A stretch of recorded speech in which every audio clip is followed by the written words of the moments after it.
Mic check.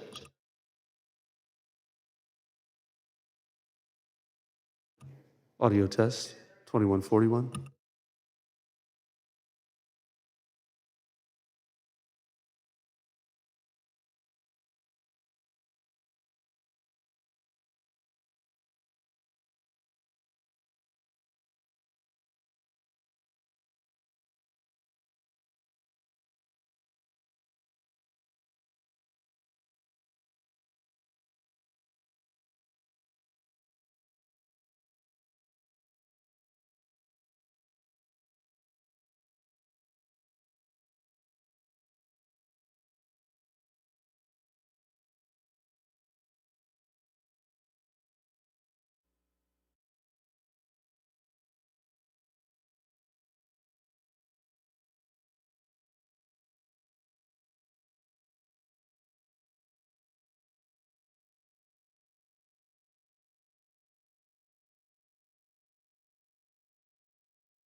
Mic check, 2141. 1, 2, 3, 4, 5, 6, 7, 8, 9, 10.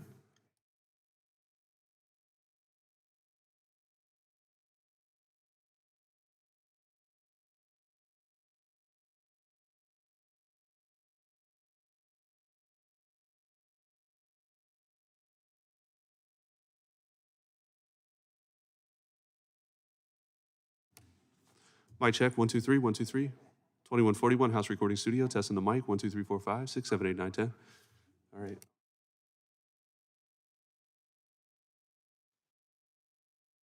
We can hear you in Zoom.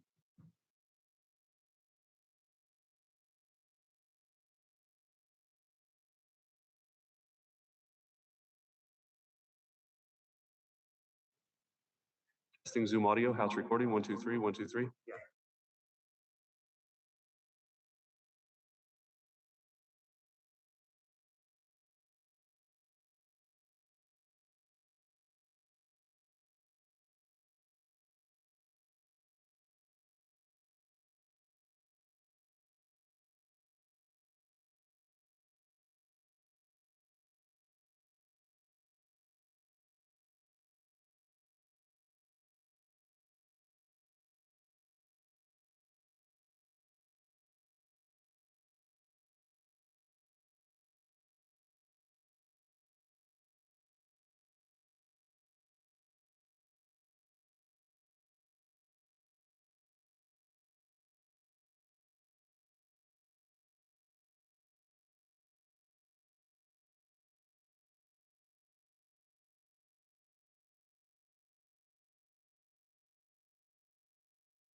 This is a Zoom audio test for House Recording Studio. No need to talk back. We're just doing some back end tests. 1, 2, 3, 4, 5, 6, 7, 8, 9, 10.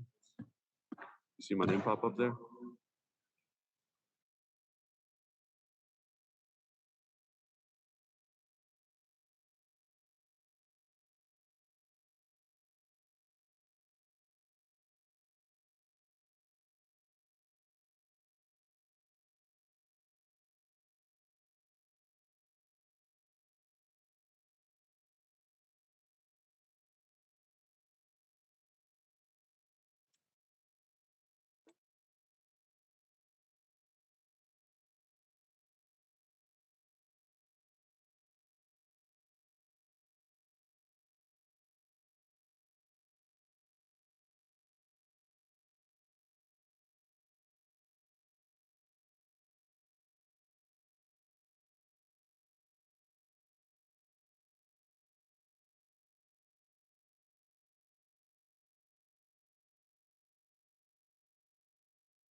Mic check, 1, 2, 3. Zoom test, 1, 2, 3.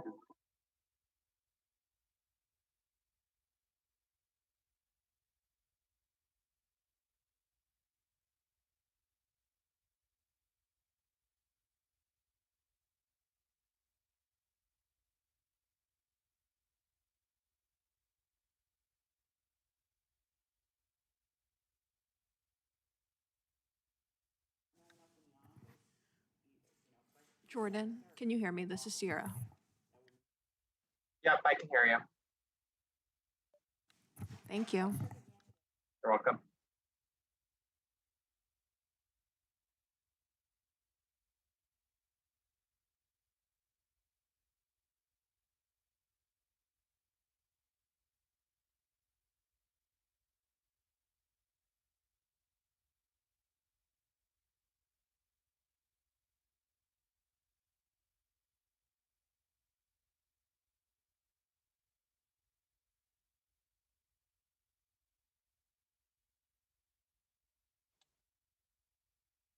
Congresswoman Escobar, can I get you to do a quick sound and video check, please? Hi there, good morning. I know it's super dark, I'll fix that, but here I am. Perfect, thank you. Thanks.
Audio test, House Recording Studio, testing the mics, 1, 2, 3, 4, 5. This is a Zoom audio test from House Recording, 1, 2, 3, 1, 2, 3. House Recording Studio, audio check, 1, 2, 3, 4, 5, 6, 7, 8, 9, 10.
Congressman Stubbe, can I get you to do a quick sound check, please?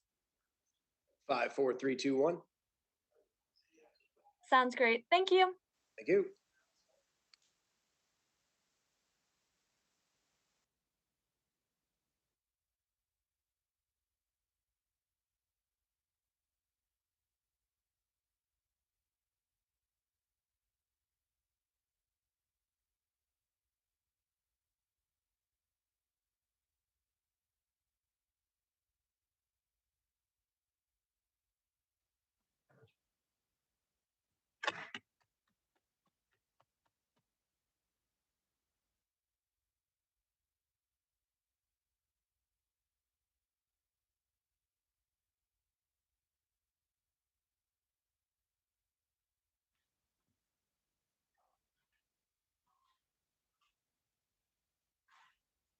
Audio test, 1, 2, 3.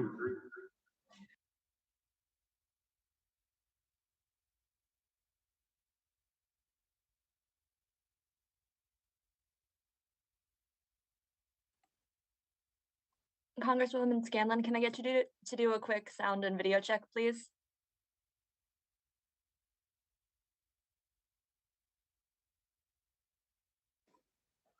The Congresswoman will be on in just a second.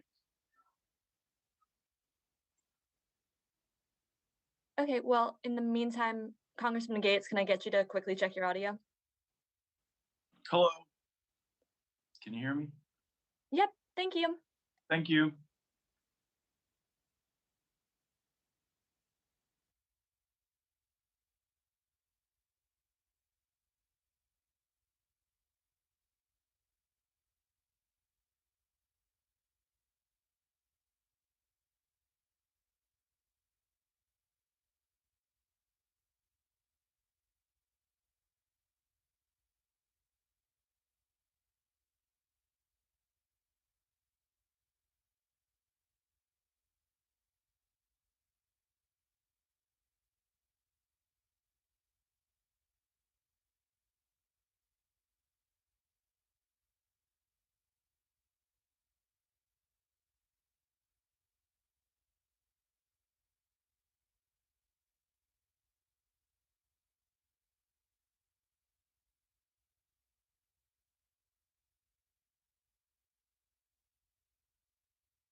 Representative Bass, can I get you to do a quick audio and video check?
Good morning, everyone. I'm going to begin a countdown from 10 in order to start live streaming the markup. After completing the countdown, we will begin. So 10, 9, 8, 7, 6, 5, 4, 3, 2, 1. The Judiciary Committee will please come to order, a quorum being present.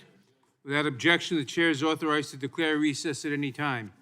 Pursuant to Committee Rule 2 and House Rule 11, Clause 2, the chair may postpone further proceedings today on the question of approving any measure or matter or adopting an amendment for which a recorded vote for the ayes and nays are ordered. I'd like to remind members that we have established an email address and distribution list dedicated to circulating amendments, exhibits, motions, or other written materials that members might want to offer as part of our markup today. If you'd like to submit materials, please send them to the email address that has previously been distributed to your offices, and we will circulate the materials to members and staff as quickly as we can. Although the CDC has announced revised guidelines for individuals who have been fully vaccinated, yesterday afternoon, the Office of Attending Physician issued guidance that committee meeting spaces like the House chamber must continue to maintain social distancing and requirements that masks be worn at all times except when a member is recognized to speak. As these guidelines are updated, our procedures will be updated accordingly. In the meantime, I thank all members in advance for their understanding and cooperation. Finally, I would ask all members, both those in person and those appearing remotely, to mute your microphones when you are not speaking. This will help prevent feedback and other technical issues. You may unmute yourself at any time you seek recognition. Pursuant to notice, I now call up H.R. 2694, the Criminal Judicial Administration Act of 2021, for purposes of markup, and move that the committee report the bill favorably to the House. The clerk will report the bill. HR 2694 to amend Title 18 United Without States objection, Code. the bill is considered as read and open for amendment at any point. I'll begin by recognizing myself for an opening statement.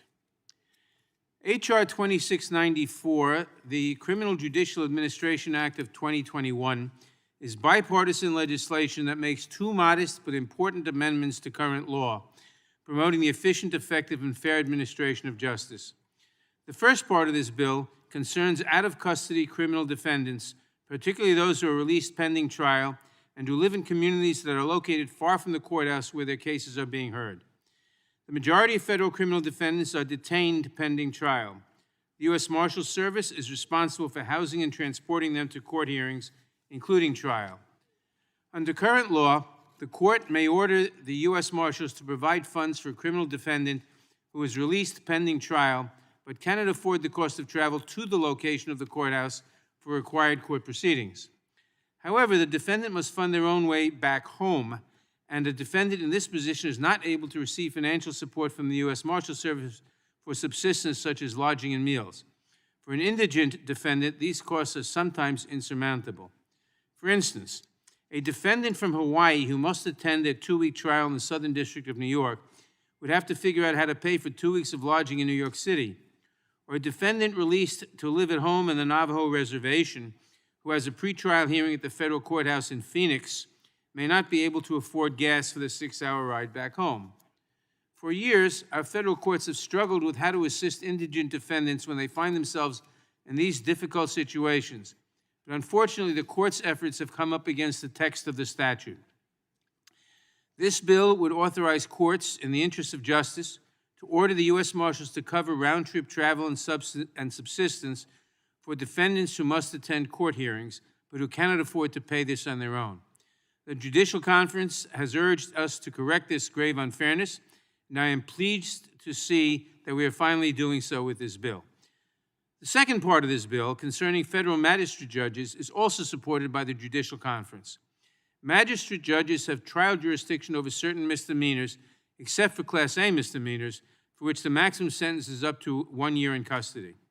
With the defendant's consent, however, a magistrate judge may exercise trial jurisdiction over a case involving a Class A misdemeanor. Magistrate judges frequently do so, and often hear Class A misdemeanor cases all the way through judgment and sentencing. Under current law, a magistrate judge's jurisdiction ends after judgment is entered in a misdemeanor case, and post-judgment jurisdiction reverts to the district court. Indeed, magistrate judges are not authorized to hear post-judgment motions, such as motions to vacate a sentence, even though they are the ones that handled the entire matter at the trial level and are best equipped to hear such post-judgment motions. Among other things, this bill would authorize a magistrate judge to hear post-judgment motions in misdemeanor cases in which he or she exercised trial jurisdiction. This amendment clearly improves judicial economy and makes perfect sense. I commend Representative Jeffries, Representative Roy, and their other bipartisan co-sponsors for introducing this legislation, and I urge my colleagues to support this bill. I now recognize the ranking member of the Judiciary Committee, the gentleman from Ohio, Mr. Jordan, for his opening statement. Thank you so much, Mr. Chairman. H.R. 2694, the Criminal Judicial Administration Act of 2021, comes at the request of the Judicial Conference of the United States. The bill strengthens existing laws regarding the transportation and subsistence for indigent criminal defendants. It grants magistrate judges greater authorities, which will increase efficiency. This committee considered the House passed, and the House passed similar legislation last Congress. I appreciate the Judicial Conference input on this legislation, Representative Jeffries' good work, and I want to thank the bipartisan sponsors for the legislation. And with that, Mr. Chairman, I would yield back. Without objection, all other opening statements will be included in the record. Are there any amendments to H.R. 2694?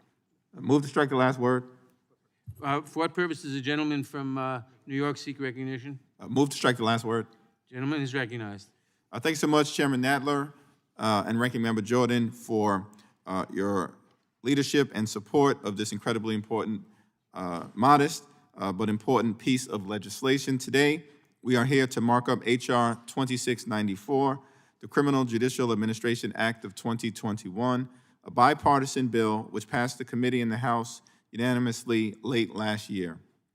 This critical legislation would bring more efficiency and fairness to the criminal justice system by making two common-sense improvements to the administration of justice in America.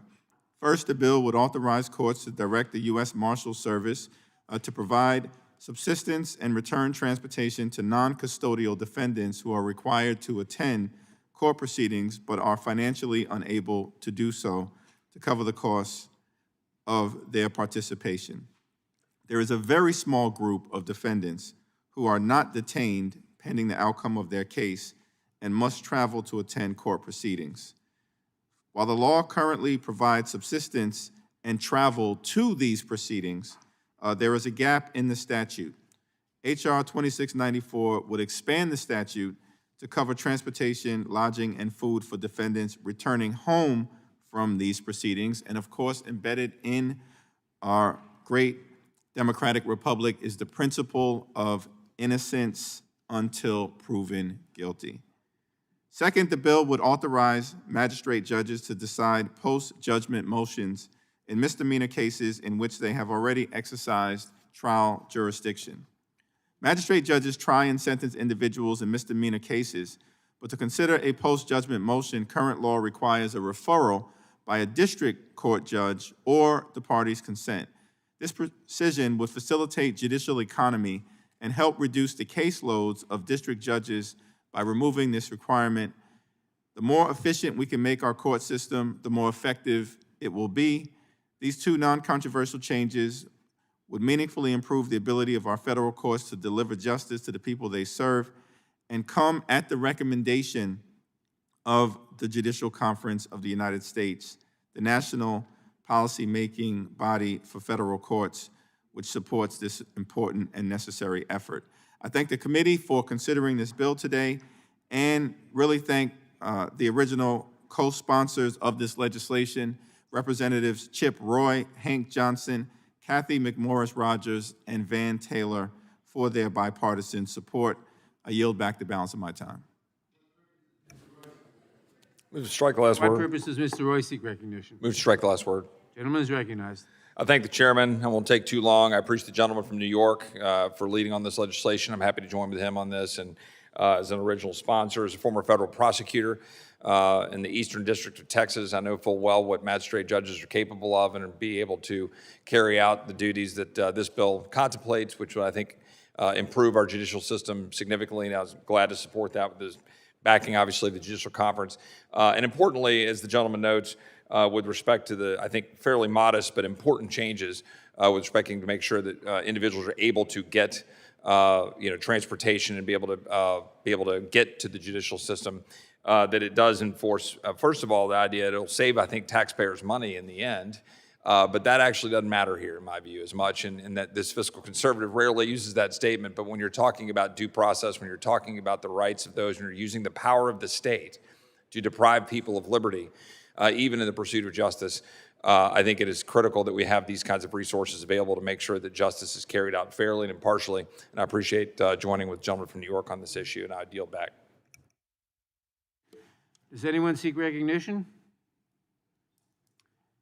Are there any amendments? If not, we'll proceed to a vote on the bill. All in favor say aye.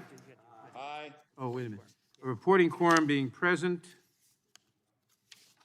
Reporting quorum being present, the question is on the motion to report the bill H.R. 2694 favorably to the House. Those in favor say aye. Aye. Aye. Opposed, no. The ayes have it, and the bill is ordered reported favorably to the House.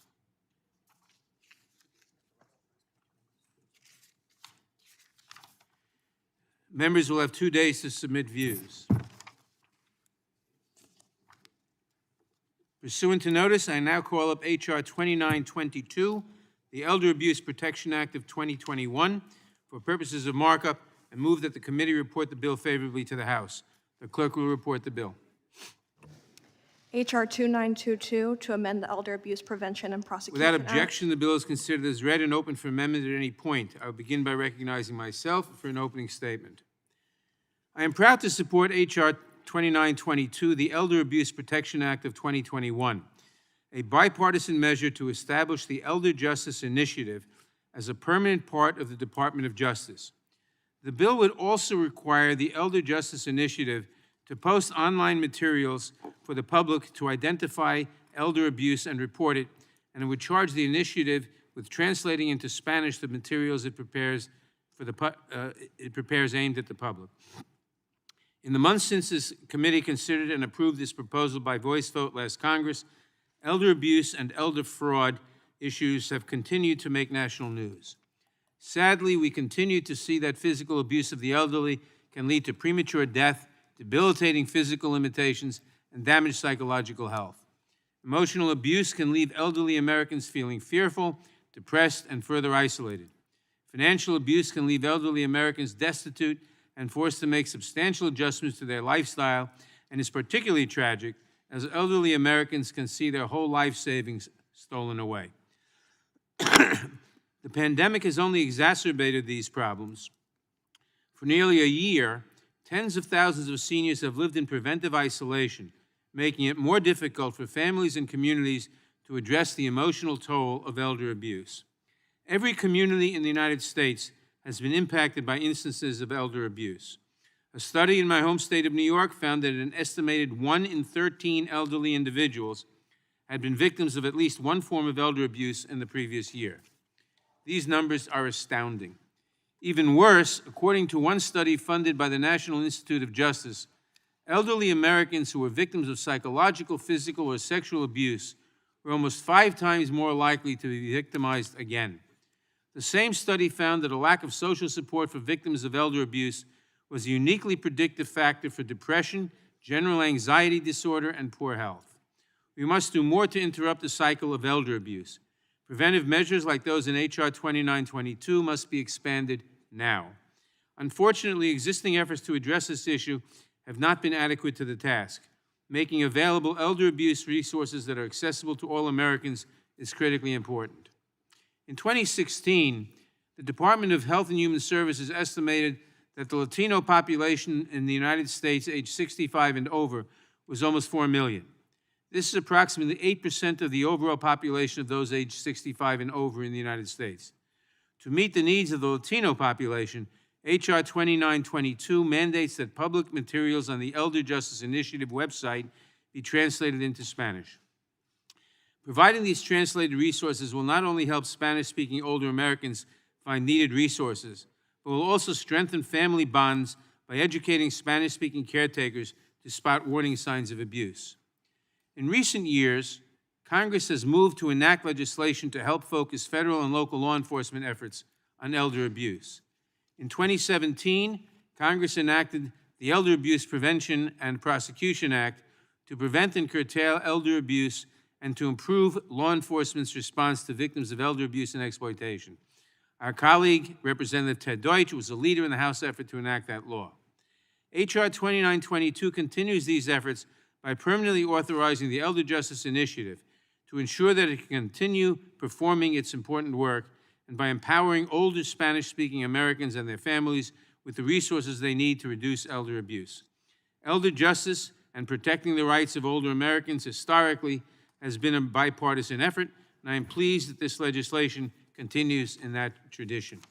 I thank our colleague, the gentlewoman from Texas, Sylvia Garcia, for taking up this important issue, and the gentlewoman from Indiana, Victoria Spartz, for joining her in introducing this legislation. I urge all my colleagues to support this legislation. I now recognize the ranking member of the Judiciary Committee, the gentleman from Ohio, Mr. Jordan, for his opening statement. Thank you, Mr. Chairman. This legislation builds on President Trump's strong record of protecting America's seniors and responding to elder abuse in America. In 2017, he signed into law the Elder Abuse Prevention and Prosecution Act to improve the justice system's response to victims in elder abuse and exploitation cases. In 2018, President Trump signed an executive order that established a task force within the Justice Department that placed new emphasis on the growing problems of cyber fraud and fraud targeting the elderly. Attorney General Barr appointed a National Elder Justice Coordinator to oversee the department's work to combat elder fraud. Because of this work, all 94 U.S. attorneys' offices now have a prosecutor who specifically focuses on the most pressing elder justice issues facing their jurisdiction. The department also established an Elder Justice Initiative to support and coordinate the department's enforcement and programmatic efforts to combat elder abuse, neglect, and financial fraud cases and scams that target our seniors. This bill codifies the administration's Elder Justice Initiative as a program within the Department of Justice. President Trump and his administration led on protecting American seniors. This bill before us today will make permanent the thoughtful and successful initiatives implemented by them and Attorney General Barr. I'm pleased that my colleagues across the aisle recognize the leadership that existed there and are now passing this legislation. I too, as the chairman said, want to thank Ms. Garcia and Ms. Spartz for their good work on the bill. And with that, Mr. Chairman, I yield back. Without objection, all other opening statements will be included in the record. I now recognize myself for purposes of offering an amendment in the nature of a substitute. The clerk will report the amendment. Amendment to H.R. 2922 offered by Mr. Nadler. Strike all that follows. Without after it. objection, the amendment in the nature of a substitute will be considered as read and shall be considered as base text for purposes of amendment. I will recognize myself to explain the amendment. This amendment in the nature of a substitute makes a few important changes to strengthen the underlying bill. For example, it provides the Attorney General discretion to place the Elder Justice Initiative within an existing division of the Department of Justice or make it an independent component. It also provides explicit authorization for the National Elder Abuse Hotline launched in 2020 by then Attorney General Barr. This hotline has already taken tens of thousands of calls from the public concerning elder abuse and elder fraud. In addition, the amendment adds requirements that the Elder Justice Coordinator coordinate efforts within the Department of Justice on tribal justice and legal aid initiatives. These coordination obligations are outgrowths of bipartisan initiatives started in the last administration. These are brief but important updates to this bill, and I ask my colleagues to support the amendment in the nature of a substitute. Are there any comments on the amendment in the nature of a substitute? Mr. Chairman, move to strike the last word. Gentlelady's recognized. Thank you, Mr. Chairman, and thank you also to my co-sponsor, Ms. Spartz. I'm proud to sponsor this bipartisan Elder Abuse Protection Act. The act will ensure that our seniors, the group most disproportionately impacted by COVID-19, are not the targets of fraudulent crimes. 1 in 10 American elders are abused annually. This March, the Federal Bureau of Investigation Internet Crime Complaint Center released its 2020 Internet Crime Reporting, noting it received over 105,000 complaints from victims over the age of 60. That's a whopping 50% increase from 2019, of 68,000 complaints. An approximately 15% increase also was seen in the amount of dollars in loss of excess of $835 million. That's worse, and the statistics not only reflects complaints, but it also must be mindful that this is people voluntarily saying they're over 60, so the numbers could be even greater. Victims over the age of 60 are targeted by perpetrators because they are believed to have significant financial resources. The evidence is clear. As the United States ages, diversifies, and modernizes, the number of older Americans experiencing elder abuse is unfortunately also projected to increase. Anything we can do in terms of measures for intervention is critical. Similarly, by 2060, the Department of Health and Human Services projects that the population of elderly Latinos will grow to 19.9 million, or about 21% of the overall American elderly population. It is estimated that 38% of Latinos in the U.S. use Spanish to communicate. Providing Spanish language resources to the public will therefore reach an underserved population and will provide an important resource to millions of residents in the United States, especially in my home state of Texas. The pandemic has made things even worse. Due to quarantine measures and limitation on visiting facilities and nursing homes, it has made it easier for abuse, neglect, and fraud to go undetected. That is why this important legislation makes permanent a national elder fraud hotline, requires the Elder Justice Coordinator to consult with the Office of Tribal Justice and designees on the legal aid issues. This bipartisan legislation is also supported by the Center for Medicare Advocacy, the Social Security Works, Elder Justice Coalition, the National Council on Aging, the American Federation of State and County Municipal Employees, and the National Academy of Elder Law Attorneys. Again, Mr. Chairman, thank you so much for bringing this issue to our markup today. As you noted, this was passed out of committee last session. There has been minor amendments, changes made as you presented. But I think what is the most important is that this is a great step in making sure that our elderly population has someone that they can call, someone that can complain to, and someone that will take up their case if they're subjected and targeted to any abuse of neglect, telemarketing, or any of the other internet crimes that exist today. So thank you, Mr. Chairman, and I also ask for unanimous consent to enter into the record the FBI's 2020 Internet Crime Report and a 2019 report by the U.S. Department of Health and Human Services, and the statement in support of the bill by the Elder Justice Coalition.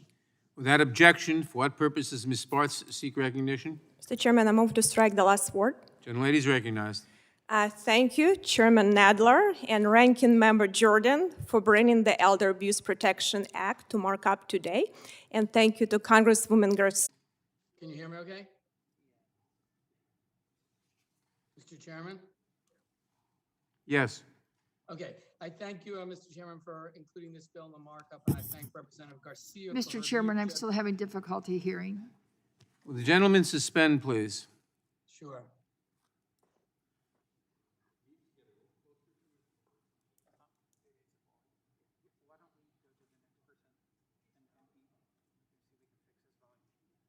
I can speak closer to the microphone. Does this help?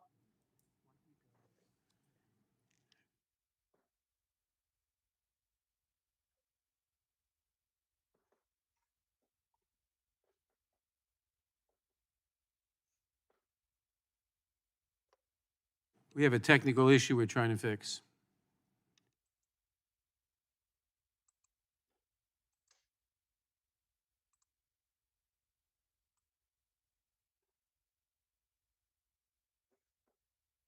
I think they can't hear me. They're fixing their.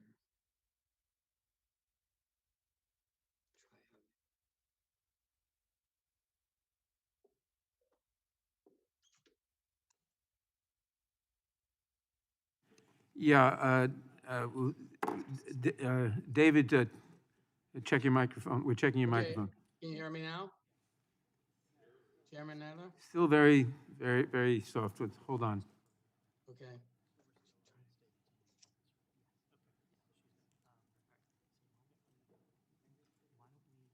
Go to Mr. Correa. Okay, Mr. Correa.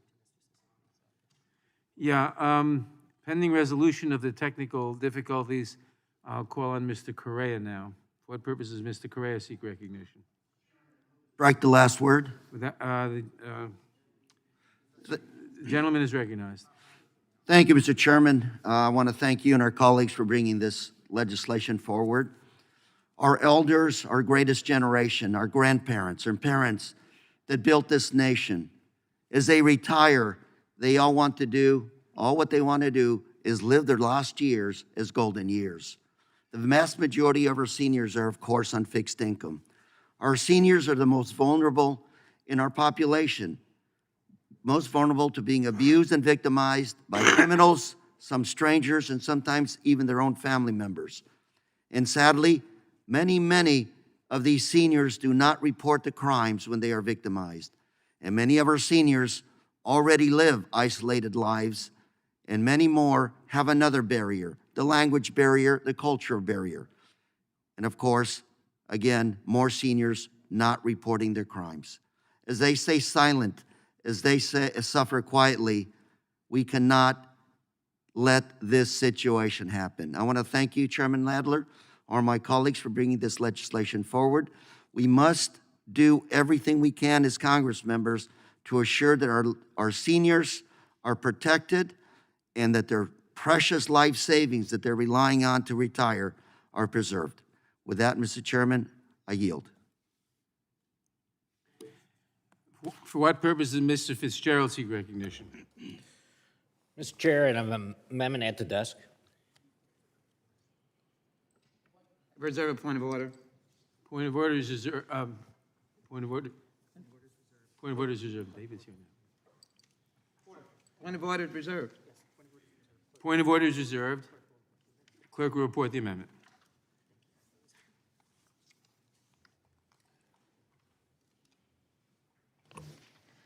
Amendment to the amendment in the nature of a substitute to H.R. 2922, offered by Mr. Fitzgerald of Wisconsin. Page 2, line 6, insert before the semicolon at the end of the following, including this underreporting of Without nursing. objection, the amendment will be considered as read. Gentleman will explain his amendment. Is recognized for 5 minutes. Thank you, Mr. Chair. As elected officials, we have a duty to protect the most vulnerable. Nursing home residents make up 0.6% of the population, but account for nearly 1/3 of the nationwide COVID deaths, according to a recent report by the New York Times. This disproportionate death rate can be attributed to the decision by several governors in states like New York, New Jersey, Michigan, and Pennsylvania to effectively mandate that COVID patients be sent back to their nursing homes. In March of 2020, the CMS Administrator, Seema Verma, issued updated guidance stating that hospitals should not discharge a COVID patient to a nursing home that is not prepared to take care of those patients' needs under any circumstances. These states contradicted the CMS guidance by mandating nursing homes to take COVID-positive patients.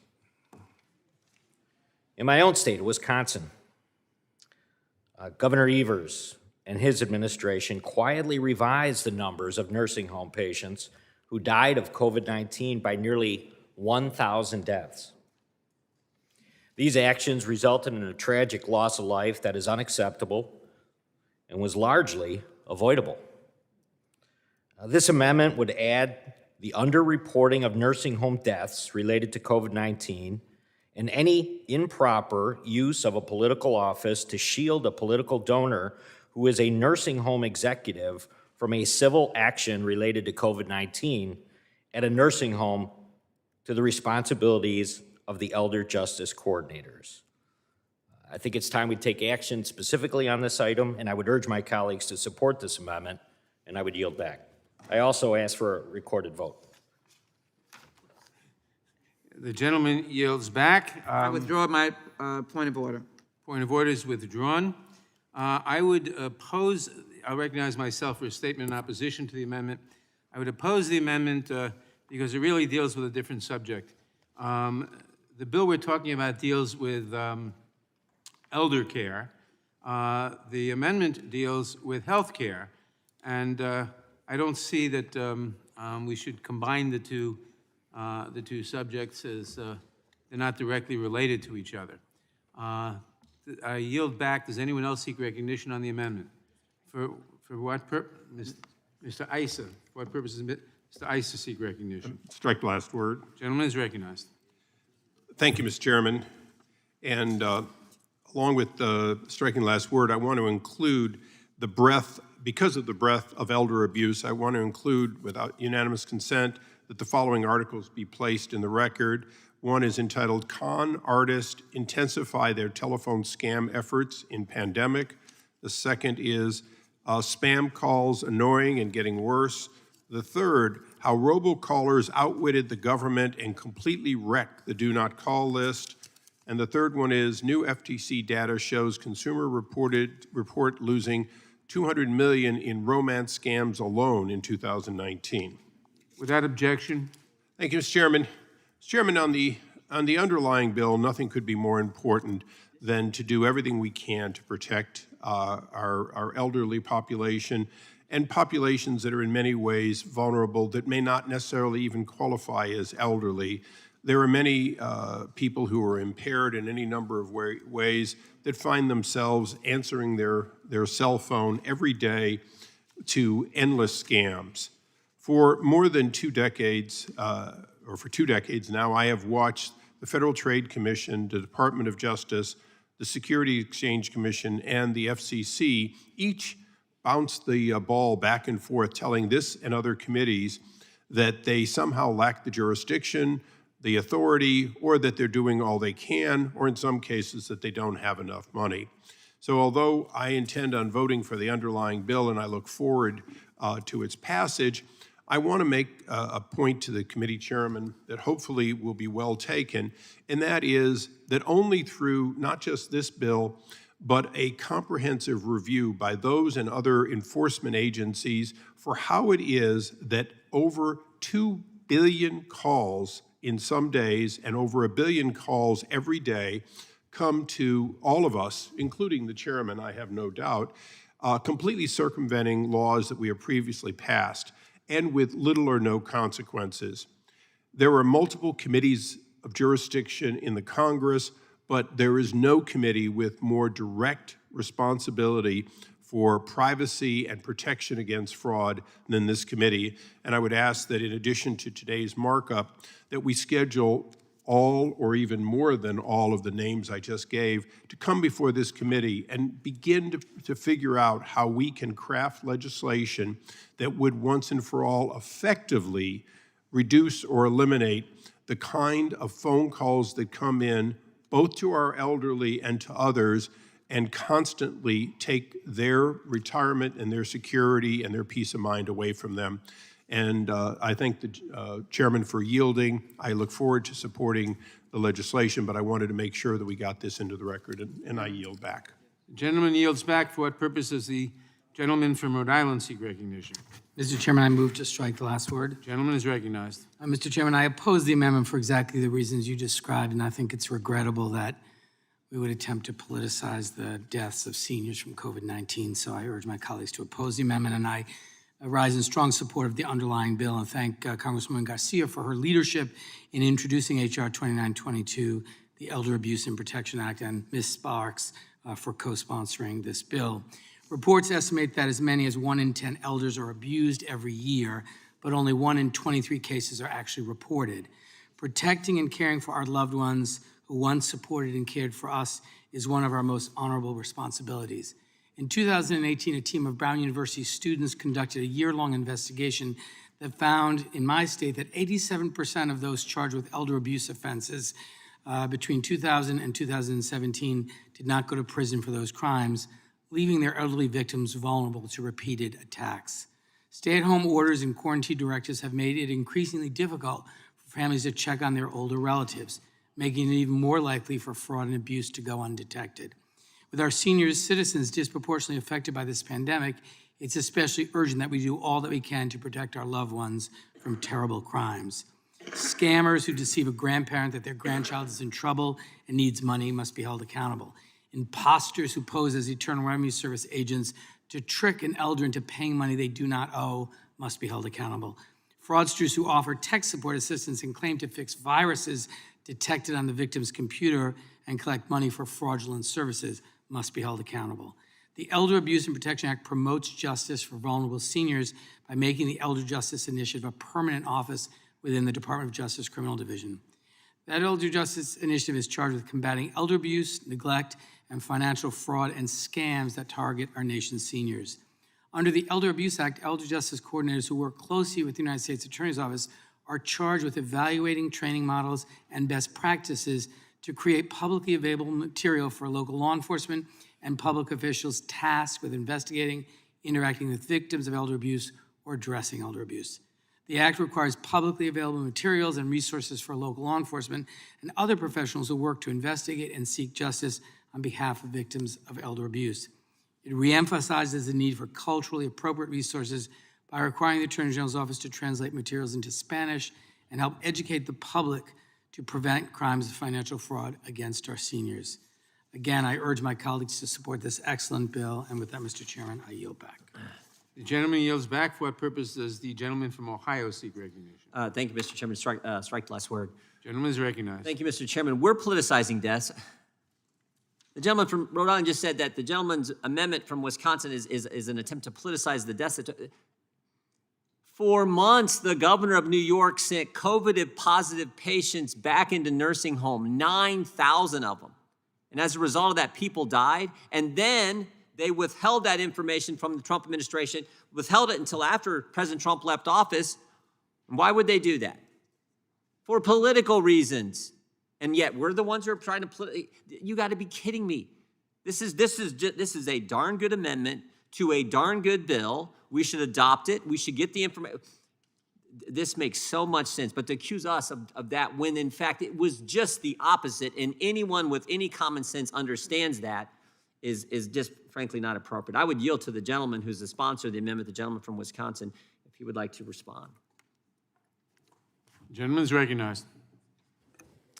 Thank you. Thank the gentleman for yielding back. I guess, you know, what we experienced in my state of Wisconsin was that early on, we didn't know what we were up against. And numbers were reported on a regular basis. If you turned on any local news station, they certainly had a count on how many deaths there were, how many people were recently infected. And we worked in cooperation with the governor of Wisconsin to kind of wrap our arms around it. But when are we going to have a discussion about nursing homes and what happened there? I guess that's my question, and it looks like, you know, we're headed towards this is not germane to what we're working on today, but that would be my question. When is it going to be germane? When is it going to be important enough that we actually tackle it? Because there are a lot of families that are really disappointed and feel like they were let down by not only the governors, but certainly even in some instances, those that were working under the auspices of public health. And we had that in Wisconsin, and it still is something that's lingering. And if Congress doesn't hit it head on, if the state legislatures don't hit it head on, when are we going to deal with this? And that's why I brought it forth today, because I thought it was appropriate. And I would hope that the committee would consider it. I yield back. I thank the gentleman for his comments. I think those are well taken. Mr. Chairman, I yield back. The gentleman yields back. For what purpose does Ms. Scanlon seek recognition? I move to strike the last word. Gentlelady is recognized. Thank you. I want to thank my colleagues for Representatives Garcia and Sparks for sponsoring this important bill. We know that older Americans are increasingly vulnerable to financial scams. And amid the isolation and disruption of COVID, these scams have taken on a new twist, with fraudsters targeting seniors with schemes related to grandchildren in the hospital, Social Security benefits, and stimulus checks. Earlier this month, I unfortunately had to connect to two constituents who had lost close to $1 million, a lifetime of retirement savings during one of these telephone scams. These were intelligent professionals informed citizens who fell prey to an elaborate network of schemes. And according to our local law enforcement, situations like this are too common. It wasn't the first or the second or the third report of people losing their life savings to a scam such as this that our local police and our local FBI had received that week.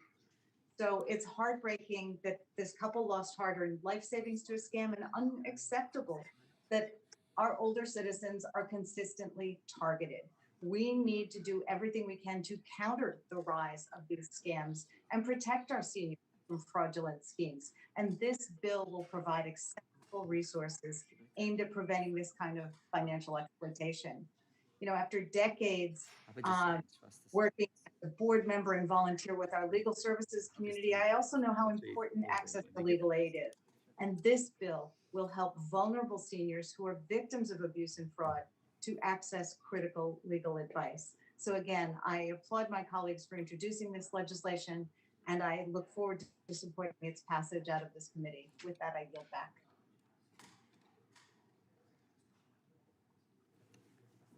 The gentlelady yields back. For what purpose does the gentleman from Ohio seek recognition? Move to strike the last word, Mr. Chairman. Gentleman is recognized. Thank you, Mr. Chairman. I want to thank the gentleman from Wisconsin, Mr. Fitzgerald, for offering his amendment. I think it would make a good bill better and would urge my colleagues to support it.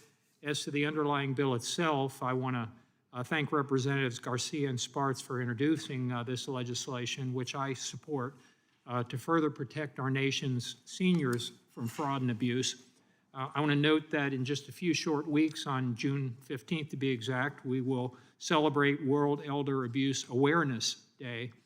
It's a day to be mindful of the abuse and neglect that's too often experienced by elderly persons in the United States and in our districts all across this country, and in fact, all over the world. Our nation's seniors lose nearly $3 billion each year due to elder abuse and exploitation. That amounts to an average annual loss of $35,000 a year, which is a significant amount of loss to these seniors and their families, and it can have a lasting financial, mental, emotional impact on so many people across the country. The bill that we're considering this morning builds upon legislation that we passed a few years back and efforts initiated by the Trump administration to protect vulnerable seniors from abuse. It will help to provide additional protections to some of the most vulnerable adults in our society who hopefully will no longer fall victim to fraud, abuse, or substandard care in nursing homes and assisted living facilities. I want to again thank Representatives Garcia and Sparks for introducing this thoughtful legislation. I urge my colleagues to support it on both sides of the aisle, and I yield back. The gentleman yields back. For what purpose does the gentlelady from from Texas seek recognition? In this hearing, Markup, Gentlelady is recognized. asked to move to strike the last word. Thank you, Mr. Chairman. Sorry. Let me rise to support this legislation and to thank my neighbor, the gentlelady from Texas, Congresswoman Garcia, and of course, Mr. Sparks, for this work that has been ongoing but is crucially needed. As the beginning language of the legislation indicates, that this elder justice initiative in providing a coordination of a criminal enforcement public engagement efforts to combat elder abuse, neglect, financial fraud, scams that target elders, and to support and coordinate the efforts of the elder justice coordinators designated under this particular bill. With that in mind, I think the gentleman from Wisconsin has a very good idea, but I believe that that is both a health matter and a matter that could garner bipartisan support if it was not framed as a got you amendment or legislative initiative. We had some tough times during the COVID-19, and many bad things happened in spite of good intentions. Being a fact finder, I think, would be important, and that is something I'm sure can be considered prospectively. But I think it's important to note that the chairman has set the agenda for this committee, and he has set a very profound agenda, and I thank him for his leadership. Maybe we'll have an opportunity for common ground as we go forward. My hometown of Houston has a large Hispanic community, And so I'm particularly sensitive and pleased at the language generated by my colleague from Houston, Congressman Garcia, and our co-sponsor dealing with Hispanic community. I'm particularly concerned about the efforts to exploit elder Spanish-speaking constituents. In Texas, 20% of Hispanics are 65 years or older. This population is expected to grow more quickly than other ethnic minority groups, from numbering over 2 million in 2005 to 15 million in 2050. By some estimates, by 2028, elder Hispanic Americans will be the largest elder American minority group. That means the largest target for elder abuse. Within the Hispanic community, over 40.4% of older adults experienced some form of abuse and or neglect within the previous year. Of those that reported abuse, nearly 25% reported psychological abuse, 10% or almost 11% indicated physical assault, 9% reported sexual abuse, 16%, close to 17% indicated financial exploitation, and almost 12% were neglected by their caregivers. Spanish-speaking older Americans are particularly vulnerable to abuse. One study of this population found that limited English proficiency was a barrier to accessing medical and social services. And many Hispanics, especially older Spanish-speaking Americans, may find themselves linguistically isolated and unable to communicate with those whom they live on account of language differences. And so this legislation, as it relates to elder abuse overall, is crucial because they are really part of our most precious resources. They're the shoulders upon which many of us stand, and they certainly are the brawn and the intellect upon which this nation was built. I always believe that you give respect and dignity to your elders because they are wise and they have laid the groundwork for you. So I look forward to the passage of this legislation. As I said, I would pose the present amendment and support the underlying bill and ensure that the Department of Justice is prepared to include these new resources for Hispanic seniors, including such translation efforts that could have an even broader effect, because cash-strapped local governments, for which the cost of translating materials is often prohibitive, could use the Spanish language elder abuse materials prepared by the DOJ and distribute them to their communities.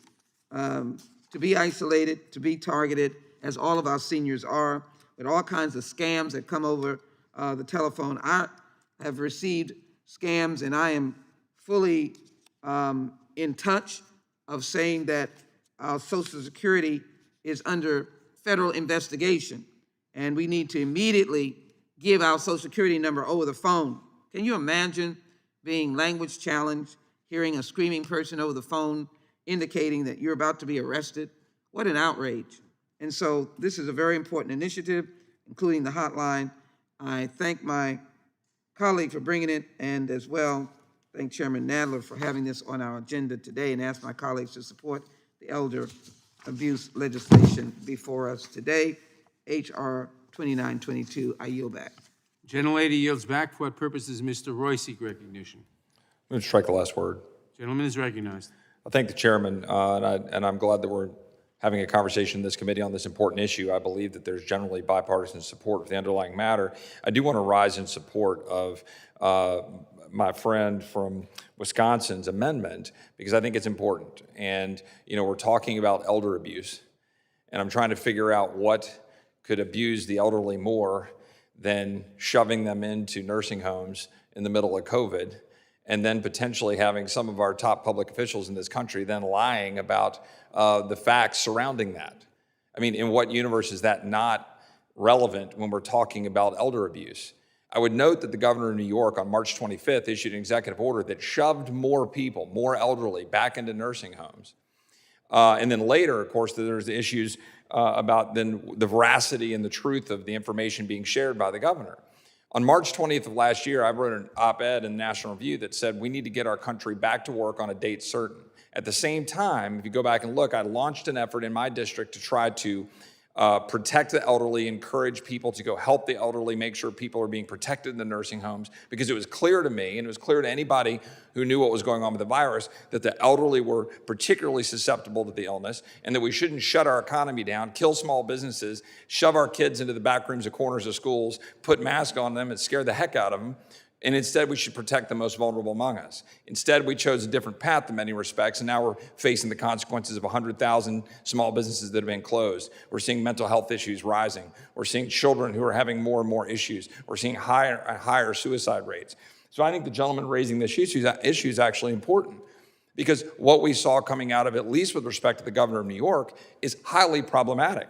I mean, we know, for example, that the Democrat Attorney General of New York offered the first evidence of allegedly falsified data when she revealed that Cuomo's team underreported nursing home deaths by as much as 50%. According to the Associated Press, nearly 15,000 nursing home patients died from the coronavirus, not the 8,500 that they had put forward. And then came the stunning admission by DeRosa from the Cuomo team in a private phone call with Democrat lawmakers that the numbers were doctored to shield against a federal investigation. I think these are legitimate questions when we're talking about the abuse of the elderly. And I think we ought to have these conversations because we're seeing what actually transpired as a result of the actions of some of the leaders in our nation, particularly the governor of New York. And so with that, I would yield back.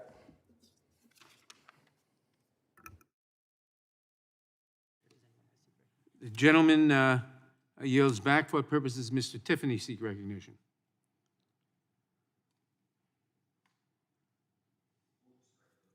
Gentleman is recognized.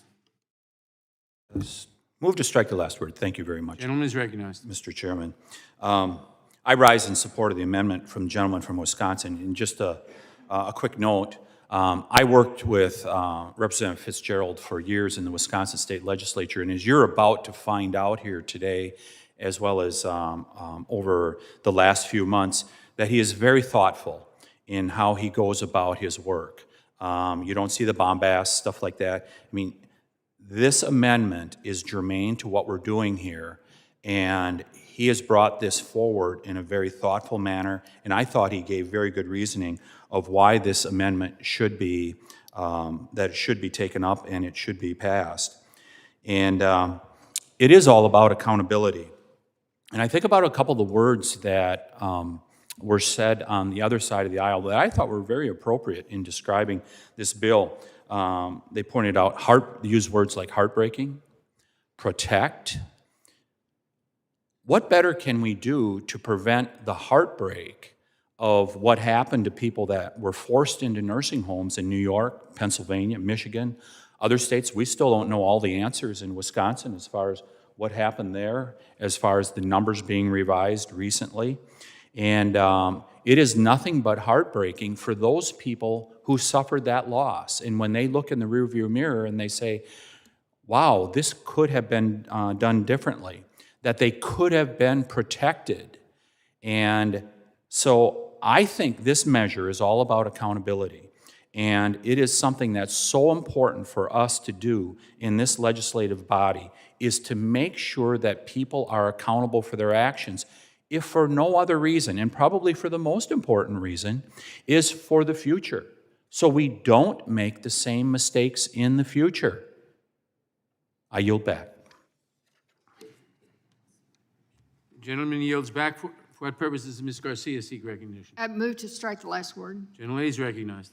Mr. Chairman, I rise to oppose this amendment. While I'm very sensitive to the concerns that are raised in this amendment, because certainly the underreporting of nursing home deaths has been a concern, not only in New York, but in Texas, and as noted earlier, in many of our states. However, this bill is not about nursing home reporting. It is not a healthcare bill. I think that while it may arguably be germane, it is really not relevant to the intent of this bill. I mean, this bill is about financial fraud, scams targeting our seniors, the telemarketing. It's about fraud. It's about abuse.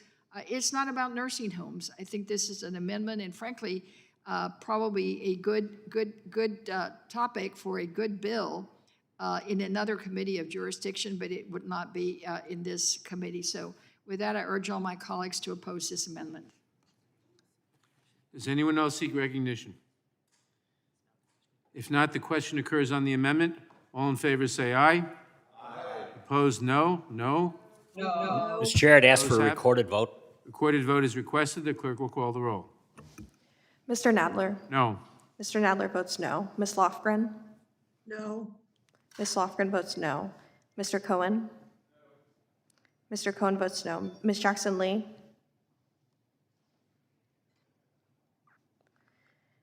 Mr. Johnson of Georgia. No. Mr. Johnson of Georgia votes no. Mr. Deutsch. Ms. Bass. Mr. Jeffries. Mr. Cicilline. Mr. Swalwell. Mr. Liu. No. Mr. Liu votes no. Mr. Raskin. No. Mr. Raskin votes no. Ms. Jayapal. No. Ms. Jayapal votes no. Ms. Stimmings.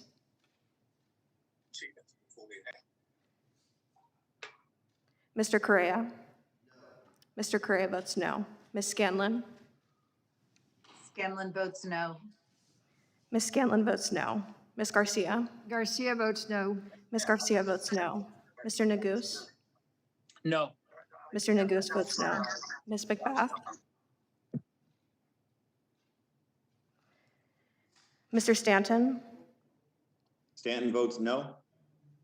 Mr. Stanton votes no. Ms. Dean. No. Ms. Dean votes no. Ms. Escobar.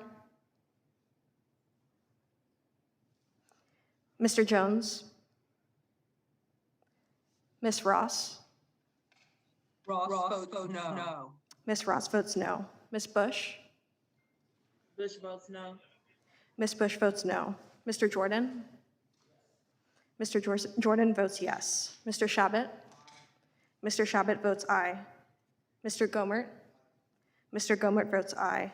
Mr. Issa. Mr. Buck. Mr. Buck votes aye. Mr. Gates.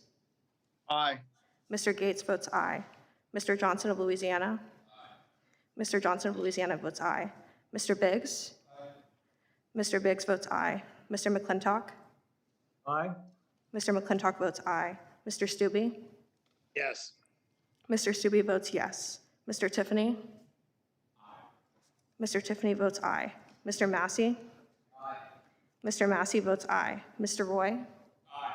Mr. Roy votes aye. Mr. Bishop. Mr. Bishop votes aye. Ms. Fishbach. Aye. Ms. Fishbach votes aye. Ms. Sparts. Mr. Fitzgerald. Mr. Fitzgerald votes aye. Mr. Bentz. Mr. Bentz votes aye. Mr. Owens. Mr. Owens votes aye. Ms. Jackson Lee? Mr. Chairman, how am I recorded? Ms. Jackson Lee, you are not recorded. No. Ms. Jackson Lee votes no. Mr. Cicilline?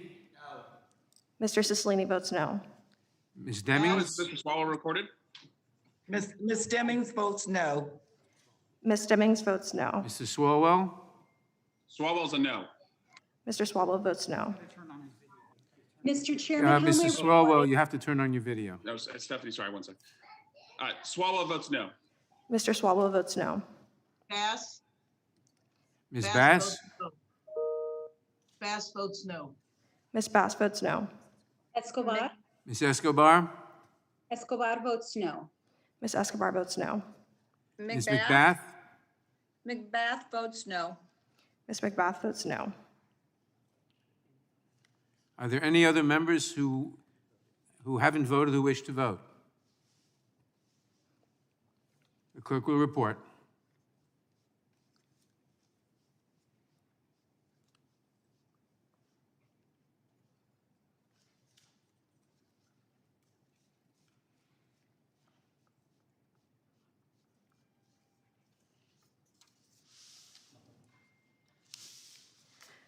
Mr. Chairman, there are 17 ayes and 22 noes. The amendment is not reported. Are there any other amendments to the amendment in the nature of a substitute? If not, we will proceed. The question occurs on the amendment in the nature of a substitute. This will be followed immediately by a vote on final passage of the bill. All those in favor say aye. Aye. Opposed, no. In the opinion of the chair, the ayes have it. The amendment in the nature of a substitute is agreed to. A reporting quorum being present, the question is on the motion to report the bill H.R. 2922 as amended favorably to the House. Those in favor respond by saying aye. Aye. Aye. Opposed, no. The ayes have it, and the bill is ordered reported favorably. Members will have 2 days to submit views. Without objection, the bill will be reported as a single amendment in the nature of a substitute, and the staff is authorized to make technical and conforming changes. Pursuant to notice, I now call up H.R. 2746, a bill to amend Title 28 United States Code to redefine the Eastern and Middle Judicial Districts of North Carolina for purposes of markup, and move that the committee report the bill favorably to the House. The clerk will report the bill. H.R. 2746 to amend Title 28 United Without States Code. objection, the bill is considered as read and open for amendment at any point. I will begin by recognizing myself for an opening statement. H.R. 2746 would redefine the boundaries of the Middle and Eastern Districts of North Carolina to place Fort Bragg and Camp McCall, I hope I'm pronouncing it properly, a sub-installation of Fort Bragg located roughly 40 miles away, entirely within the Eastern District. This bipartisan legislation, introduced by our colleague, Congresswoman Ross and Congressman Hudson, has the support of every member of the North Carolina congressional delegation, including our colleague, Mr. Bishop. Even though Fort Bragg sits on the outskirts of Fayetteville, which is in the Eastern District, the base straddles both judicial districts. The result of this split means that a federal case arising in one part of Fort Bragg will be heard at the Fayetteville Courthouse, which is roughly 20 minutes away, while a case arising in another part of the base could be heard at courthouses more than 2 hours away. The logistical difficulties resulting from Fort Bragg's split jurisdiction can extend beyond the inconvenience of unnecessarily long travel times. In criminal cases, for example, courts have had difficulty ensuring that defendants have received notice of their rights. Ms. Ross's bill will fix that. I want to thank Ms. Ross for championing this legislation, and I want to recognize the efforts of Mr. Bishop as well. I am pleased to support this bipartisan legislation, and I urge my colleagues to support it as well. I now recognize the ranking member of the Judiciary Committee, the gentleman from Ohio, Mr. Jordan, for his opening statement. Thank you, Mr. Chairman. This is, as the chairman indicated, just good common sense. Fort Bragg, which is located in North Carolina, is one of the U.S. Army's largest military installations. It is spread out over 6 counties, as the chairman said, roughly 250 square miles. Because of its size, Fort Bragg is currently located in 2 districts, the Middle and the Eastern District of North Carolina.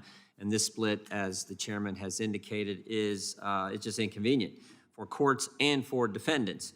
H.R. 2746 redefines judicial districts so that Fort Bragg and the sub-installation Camp Mackle are located in a single judicial district, the Eastern District. The change will improve judicial economy and efficiency. I, too, want to thank Ms. Ross and our good friend, Mr. Bishop, for their good work on this common sense legislation that will help everyone. I urge a yes vote and yield back. The gentleman will yield back. Without objection, all other opening statements will be included in the record. Are there any amendments to H.R. 2746? For what purpose does Ms. Ross seek recognition? Thank you, Mr. Chairman. I move to strike the last word. The gentlelady is recognized. Thank you, and I want to thank you and the ranking member, and of course, I want to thank all of my colleagues in the North Carolina delegation. Would the gentlelady suspend, please?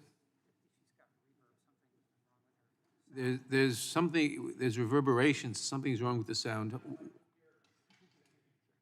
Yeah, one moment.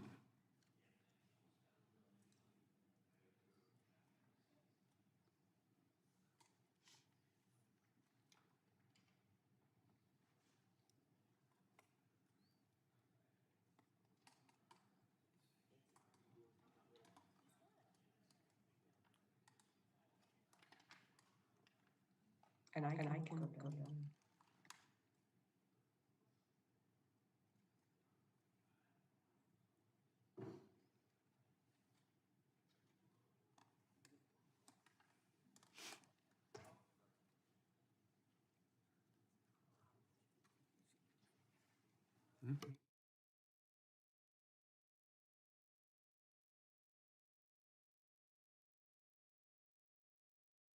Yeah. It sounds as if the gentlelady may be connected by 2 devices at the same time. Until that's corrected, we'll go to Mr. Bishop. For what purpose does Mr. Bishop seek recognition? Thank you, Mr. Chairman. I think I'd like to just, if I move to strike the last word. The gentleman is recognized. Thank you, Mr. Chairman. I know that this bill was brought forward by former member George Holding of North Carolina, and I appreciate his efforts. It is always striking, I think, to a member who's fairly new here, how difficult it can be, or how much resources and time can be consumed in making even the simplest change in law. This is a very straightforward administrative change to make the administration of justice in North Carolina function more efficiently. I think it's just as simple as that, and I thank the chairman and the ranking member for bringing forward the bill to this markup, and I encourage support. I yield back. The gentleman yields back. We'll try Ms. Ross again. Ms. Ross?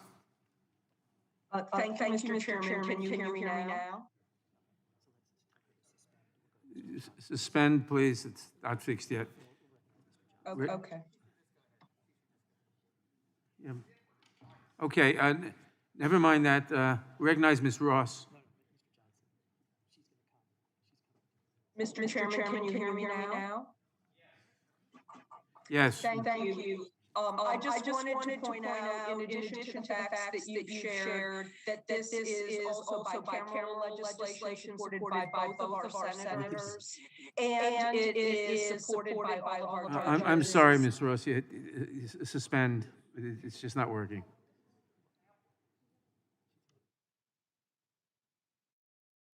If you're in the building, if you can come to the committee hearing room, it would be much better. For what purpose does Mr. Johnson seek recognition? I move to strike the last word. Gentleman is recognized. Thank you, Mr. Chairman. I want to recognize Ms.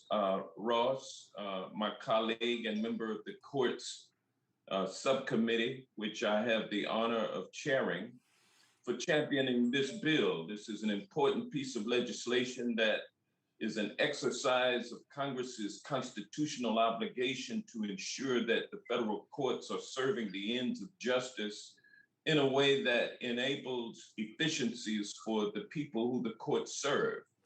My friend and fellow member of the court subcommittee, Mr. Stanton, championed a similar bill last Congress, and I know that it's made a meaningful difference to the people of Arizona, and particularly those living in Indian country who used to have to drive hours just to have their day in court. Ms. Ross's bill will have the same kind of benefits for the people of North Carolina, and especially for the service members and civilians be spared a 3 or 4 hour round trip just to get to court. So I want to thank Congresswoman Ross for introducing this important quality of life legislation, because it improves access to justice, which fosters public confidence in and respect for the rule of law. And I urge my colleagues to support this legislation. And with that, I yield back. The gentleman yields back. Who seeks recognition? Mr. Chairman. Does Mr. Biggs seek recognition? Gentleman is recognized. Thanks, What purpose does the gentleman seek recognition? Mr. Chairman, I have an amendment at the desk. Sir, a point of order. Point of order is reserved.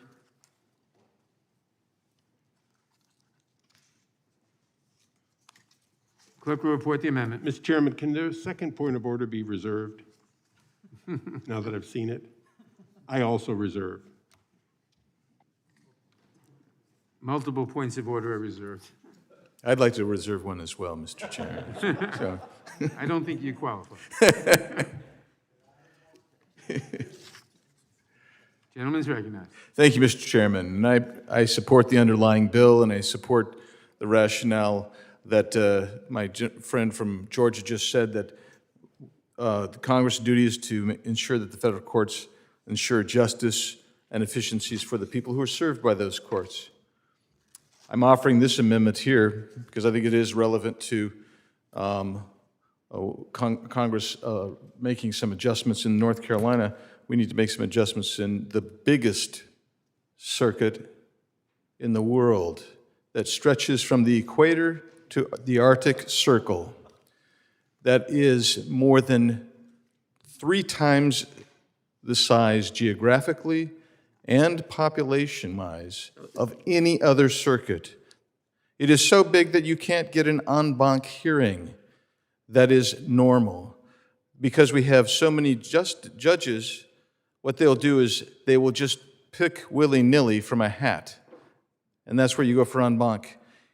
I appreciated particularly Mr. Johnson's reference to the adjustment we made in Arizona's federal courts to allow my friends in Arizona who live on the reservation of the Navajo Reservation to give them access to the court because it takes hours. Now, imagine that instead they have to go to the court in San Francisco. In order to get to Phoenix, it's a 4-hour drive, make arrangements, fly, stay in San Francisco to deal with your quest for justice. This bill, or this amendment that I'm requesting we consider today, would make those adjustments necessary. It is something that I know that some on this committee have long advocated for. I've advocated for it for many years.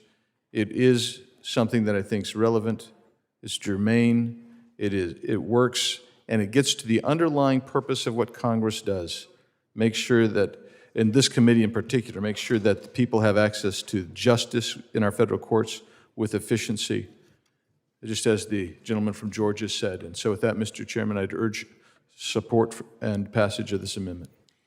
Clause, I insist on my point of order, Mr. Chairman. gentlelady insists on her point of order. Clause 7 of House Rule 16 prohibits amendments that are on a different subject matter than the proposal that is under consideration. The subject of the bill we are currently considering is the boundaries of judicial districts in North Carolina. The gentleman's amendment proposes to make changes to other judicial circuits, which is a subject that is different from what we are considering in this bill. The amendment is therefore not germane and violates Clause 7 of Rule 16. Does the gentleman wish to be heard on the point of order? I do, Mr. Chairman, please. Gentleman is recognized. Thank you. I appreciate I appreciate you using the rule, but I believe that you're using too narrow of an interpretation of what's germane here on the bill. What you're really doing is, as the gentleman from Georgia just pointed out, you're actually expanding and dealing with the federal court system in a way that would provide justice and efficiencies to the people who are subject to that federal district court. That is why he referred to what happened in Arizona last year. And I am suggesting to you that this bill, or this amendment, is in the same vein. It is providing justice and efficiencies in the federal system, and that's why this amendment is germane, sir. I yield back. The gentleman yields back. I am unpersuaded by the gentleman's excellent argument. The amendment is still not germane. Are there any other amendments? Mr. Chairman, I appeal the ruling of the chair and request a roll call vote. Move to table. Motion to table is not debatable. All in favor, say aye. Aye. Opposed, nay. No. The amendment? The ayes have it. Request a roll call, please. The clerk will call the roll. Mr. Nadler. Aye. Mr. Nadler votes aye. Ms. Lofgren. Ms. Jackson-Lee. Ms. Jackson-Lee votes aye. Mr. Cohen. Mr. Cohen votes aye. Mr. Johnson of Georgia. Aye. Mr. Johnson of Georgia votes aye. Mr. Deutsch. Ms. Bass. Aye. Ms. Bass votes aye. Mr. Jeffries. But you don't see anything done regionally to... Mr. Cicilline.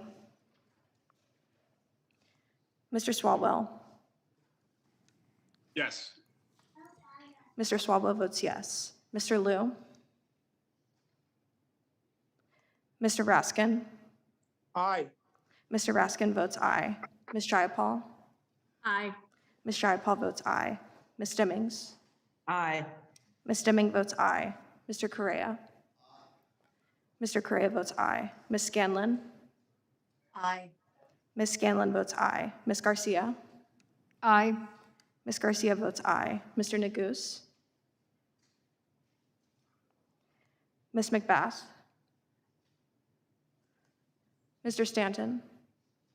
Stanton votes aye. Mr. Stanton votes aye. Ms. Dean? Ms. Escobar? Escobar votes aye. Ms. Dean?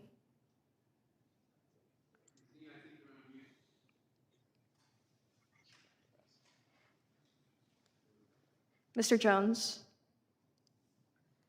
Ms. Ross? Aye. Ms. Ross votes aye. Ms. Bush? Ms. Bush votes aye. Ms. Bush votes aye. Mr. Jordan? Mr. Jordan votes no. Mr. Shabbat? Mr. Shabbat votes no. Mr. Gomert? Mr. Gomert votes no. Mr. Issa? Present. Mr. Issa votes present. Mr. Buck? Mr. Buck votes no. Mr. Gates? No. Mr. Gates votes no. Mr. Johnson of Louisiana? Mr. Biggs? Mr. Biggs votes no. Mr. McClintock? No. Mr. McClintock votes no. Mr. Stube? Mr. Tiffany? Mr. Tiffany votes no. Mr. Massey? Mr. Massey votes no. Mr. Roy? Mr. Roy votes no. Mr. Bishop? Mr. Bishop votes no. Ms. Fishbach? No. Ms. Fishbach votes no. Ms. Sparts? Ms. Sparts votes no. Mr. Fitzgerald? Mr. Fitzgerald votes no. Mr. Benz? Mr. Benz votes no. Mr. Owens? Mr. Owens votes no. Mr. Chairman, how am I recorded? Ms. Lofgren, you are not recorded.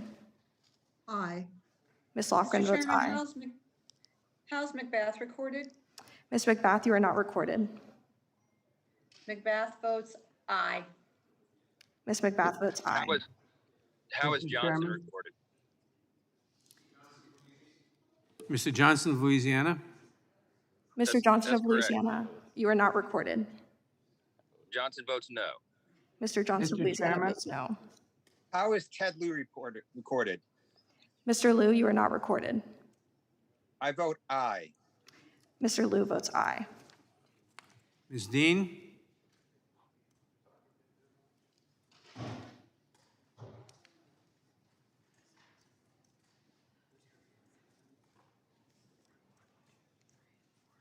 Mr. Chairman, how is Cicilline recorded? Mr. Cicilline, you are not recorded. Cicilline votes aye. Mr. Cicilline votes aye.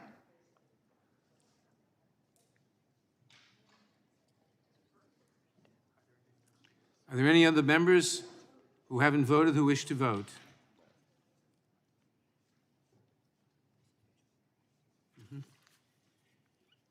The gentleman's appeal of the clerk will report. Sorry, shit, hold on. And tell Colleen to call me back. Mr. Ms. Chairman, Dean? what are we voting? Yes? Ms. Dean? You're on mute.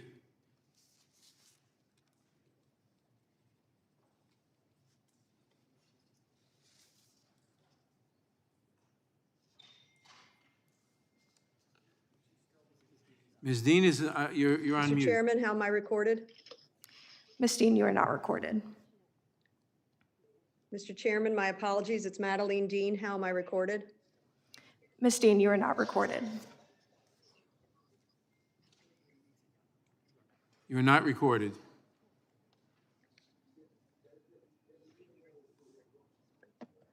I'm sorry, I couldn't hear you. Dean You is a are not yes. recorded. Dean is a yes. Ms. Dean votes yes.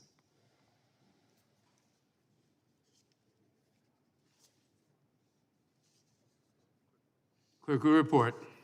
Mr. Chairman, there are 21 ayes, 17 noes, and 1 present. The gentleman's appeal of the chair's ruling that the amendment is not germane is laid on the table.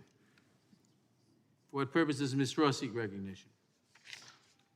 Thank you, Mr. Chairman. I move to strike the last word. Gentlelady is recognized.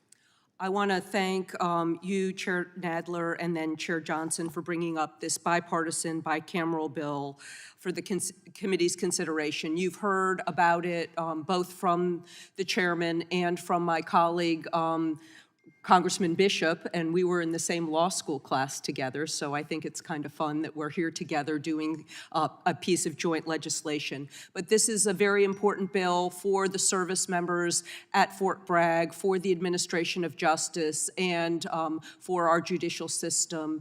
And I appreciate all of the bipartisan support. I also appreciate that both of our U.S. senators are in favor of this bill, and so I look forward to having it become law. And with that, Mr. Chairman, I yield back. The gentlelady yields back. Mr. Chairman, For what purpose does the gentleman from Tennessee seek recognition? would an amendment be in order that I believe Mr. Bishop would support to change the name of Fort Bragg to Fort George Holding?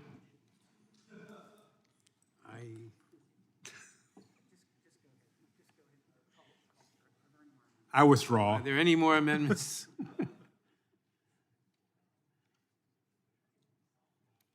Hearing none, the question occurs on the bill.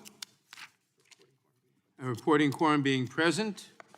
The question is on the motion to report the bill H.R. 2746 favorably to the House. Those in favor say aye. Aye. Aye. Opposed, no. The ayes have it, and the bill is ordered reported favorably to the House. Members will have 2 days to submit views.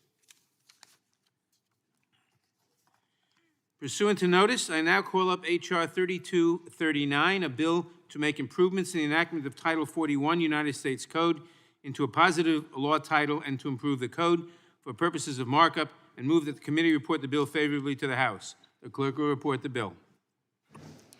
H.R. 3239, to make improvements in the enactment of Title 41. Without objection, the bill is considered as read and open for amendment at any point. I will begin by recognizing myself for an opening statement. One of the important responsibilities the House gives this committee is to oversee the revision and codification of the statutes of the United States. Keeping track of the new laws Congress passes every session is a formidable challenge, but it is an essential part of maintaining the rule of law in our country, and it is a duty we take seriously on this committee.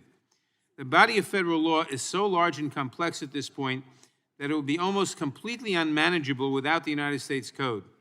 Currently consisting of 54 titles, the Code compiles the general and permanent laws of the United States into coherent subject areas. Many of us on this committee, for example, are familiar with Title 11 of the Code, which contains the bankruptcy laws, Title 28, which governs the federal courts, and Title 17, which contains copyright laws. The next title, Title 18, covers criminal law and procedure, a topic that occupies so much of this committee's work.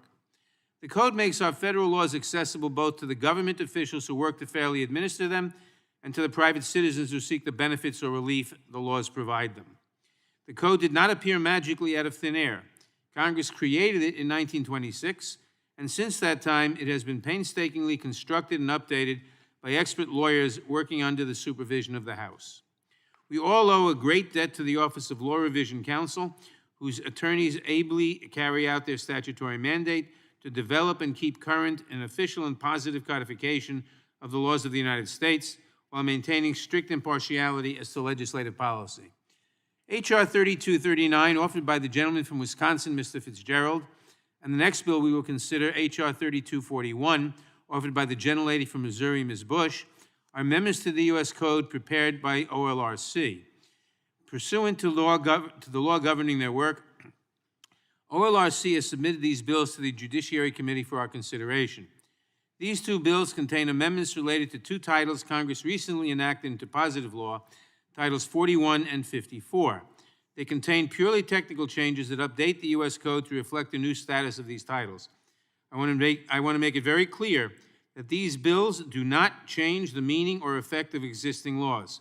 They are part of an ongoing effort to maintain the Code as an authoritative, accurate source of federal law. OLRC has submitted several other bills to the committee for our consideration, and I hope to schedule additional codification bills in the coming months. I would like to thank our colleagues for introducing these two bills, and I urge all members to support this legislation. I now recognize the ranking member of the Judiciary Committee, the gentleman from Ohio, Mr. Jordan, for his opening statement. Thank you, Mr. Chairman. These next two bills, while maybe not the most exciting, are important, and I thank the chairman for his bipartisan approach to introducing each of the pieces of legislation. I also want to thank the Office of Law Revision Counsel. OLRC is a small but often overlooked office in the House of Representatives that is responsible for preparing and publishing the United States Code. They do tedious work of bringing order to the laws Congress enacts. As a result of their work, the law is more readable and accessible to the American people. The bills before us today make technical corrections to update internal references to Titles 41 and 54 throughout the code. And as the chairman just stated, I understand that OLRC is working on a number of other similar projects and that we may in fact have more bills in the near future. I look forward to continuing this bipartisan work. Yield back. The gentleman yields back. For what purpose? Without objection, all other opening statements will be included in the record. For what purpose does Mr. Fitzgerald seek recognition? Mr. Chair, I'd like to move to strike the last word. Gentleman is recognized. I rise in support of H.R. 3239. Judiciary Committee is responsible for laws pertaining to the codification and revision of the United States Code, as you just stated. Public Law 111-350, which was signed into law on January 4th, 2011, enacted certain laws related to public contracts as Title 41 of the United States Code. This bill makes technical amendments to update statutory references. These amendments update the code to reflect newly enacted law and make it easier to read and understand. I would like to thank the committee and the Office of Law Revision Counsel for their important work, and I urge my colleagues to vote yes on the bill. Yield back. Does anyone else seek recognition? Are there any amendments to H.R. 3239?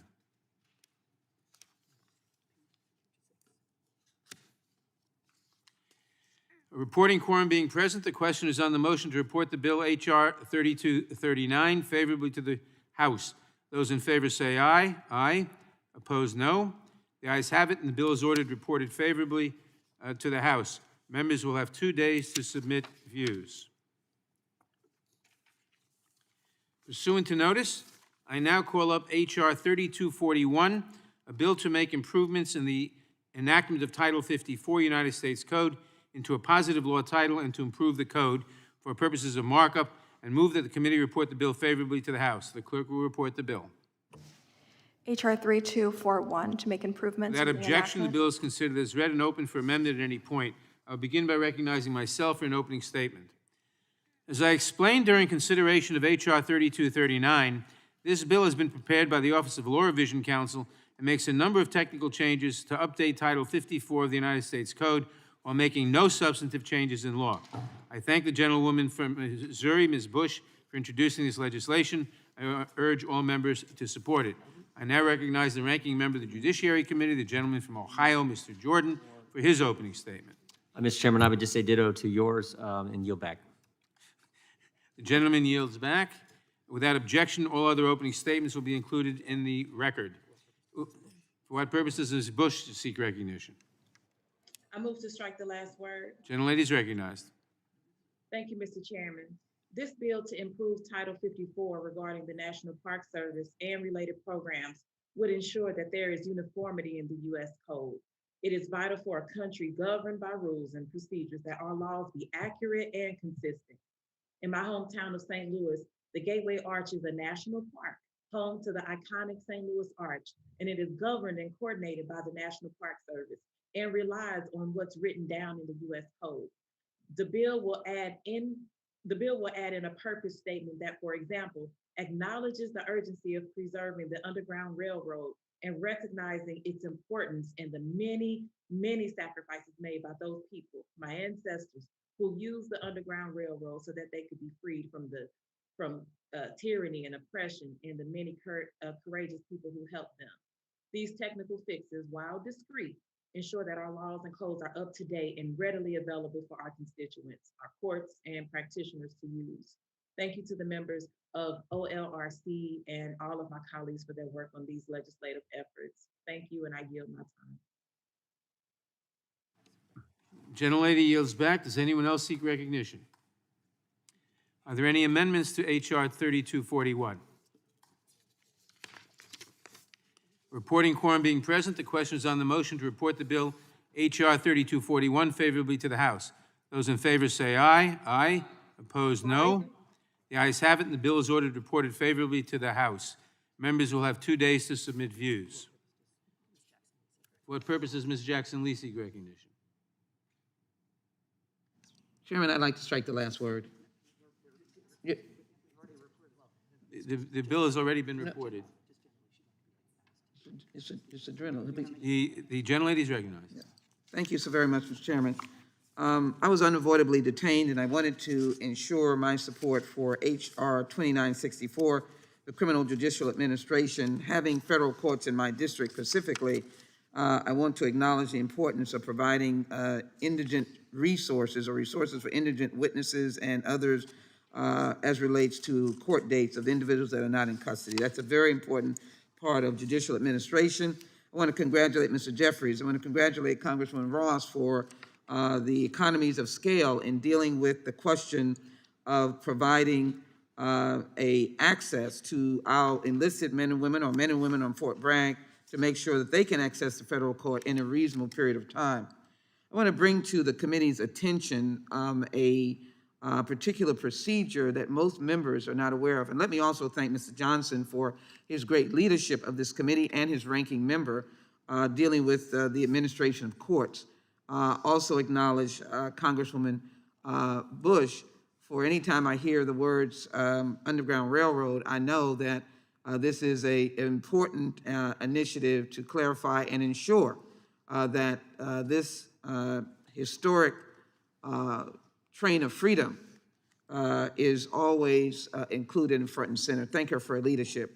But I wanted to bring to the attention of our colleagues a prerogative that may be a little unknown and striking with respect to court administration, and that is the authority of the particular districts to move courts as they so desire by the judiciary present in those districts.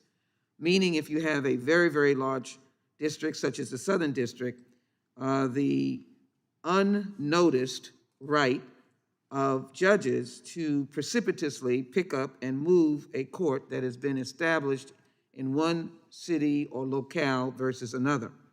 Most people dealing with the courts have no idea. Most people don't know that the judgments are not made fairly and unbiased if you move from one crowded agenda area in terms of court docket to another. So we've had that controversy in the Southern District, and it deals with a very historic position that may ultimately become vacant. It's something that I hope to reach the Courts Administration Committee to be able to say that these courts, even though it is a separate third branch of government, rightly so, but the people should also be considered when such drastic decisions are made of relocating a court miles and miles and miles away, which is why Congressman Ross and her co-sponsor had such a very thoughtful initiative to provide for opportunities for the residents at Fort Bragg. We have quite the opposite, and I think we should be aware of that, and I will continue my discussions with the committee on that very point. Mr. Chairman, thank you so very much. With that, I yield back. Support the legislation that we've just passed. Yield back. The gentlelady yields back. This concludes our business for today. Thanks to all of our members for attending. Without objection, the markup is adjourned.